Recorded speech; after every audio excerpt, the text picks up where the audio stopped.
குலதெய்வ கோவிலில் இருந்து கட்டாயம் வீட்டிற்கு கொண்டு வர வேண்டிய 5 பொருட்கள். கோவிலுக்கு போகும் பொழுது மறக்காதீங்க.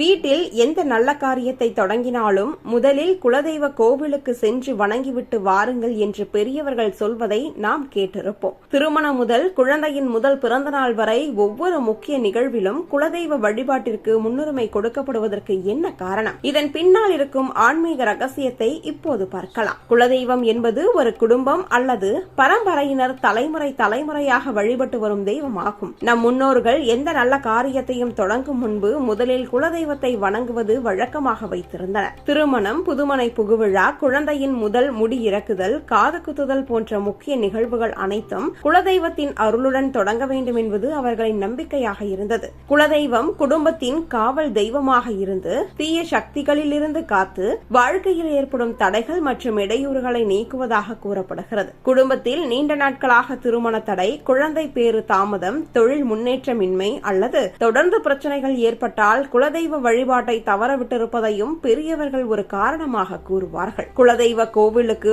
ஆண்டுக்கு ஒரு முறையாவது குடும்பத்துடன் சென்று வழிபடுவது நல்லது என்று கூறப்படுகிறது. முடிந்தால் குடும்ப உறுப்பினர்கள் அனைவரும் ஒன்றாக சென்று அபிஷேகம், அர்ச்சனை செய்து நேர்த்தி கடனை நிறைவேற்றுவது சிறப்பானதாக கருதப்படுகிறது. இதன் மூலம் குடும்ப ஒற்றுமை அதிகரிப்பதுடன் முன்னோர்களின் ஆசீர்வாதமும் கிடைக்கும் என்பது ஐதீகம். குலதெய்வ கோவிலுக்கு செல்லும் பொழுது வெறும் தரிசனம் செய்துவிட்டு வராமல் குடும்ப உறுப்பினர்கள் அனைவரும் ஒன்றாக அர்ச்சனை செய்து தேங்காய், பழங்கள், மலர்கள் போன்றவற்றை சமர்ப்பித்து வழிபடுவது சிறப்பாக கருதப்படுகிறது. மேலும் கோவிலில் வழங்கப்படும் திருநீரு, குங்குமம், தீர்த்தம், பிரசாதம் போன்றவற்றை பக்தியுடன் வீட்டிற்கு கொண்டு வந்து குடும்பத்தினர் அனைவரும் பயன்படுத்துவது வழக்கமாக உள்ளது. பலரும் கோவில் வளாகத்தில் உள்ள புனித மரங்களை வணங்கி அங்குள்ள மண்ணை சிறிதளவு கொண்டு வந்து பூஜை அறையில் வைத்துக் கொள்வதும் வீட்டை சுற்றி தூவுவதும் நன்மை தரும் என்ற நம்பிக்கை உள்ளது. அதேபோல் குலதெய்வ கோவிலுக்கு செல்லும் போது முடிந்தவரை குடும்ப உறுப்பினர்கள் அனைவரும் ஒன்றாக செல்வது நல்லது என்று பெரியவர்கள் கூறுகின்றனர். வழிபாடு முடிந்த பிறகு அன்னதானம் செய்வது,